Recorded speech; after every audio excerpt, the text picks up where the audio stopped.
देखिए फ्रेंड, इसमें आवाज़ जो है बिल्कुल खराब आ रहा है, कोई भी शब्द समझ में नहीं आ रहा है कि क्या बज रहा है।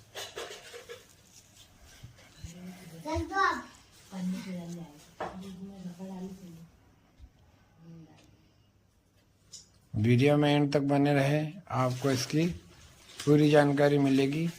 और वीडियो पे नए हो तो हमारे चैनल को सब्सक्राइब करें और वीडियो को लाइक करें और हमारे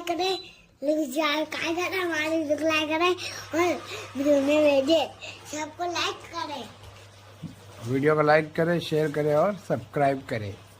देखिए फ्रेंड, ये जो है इसका ड्राइवर बोर्ड है।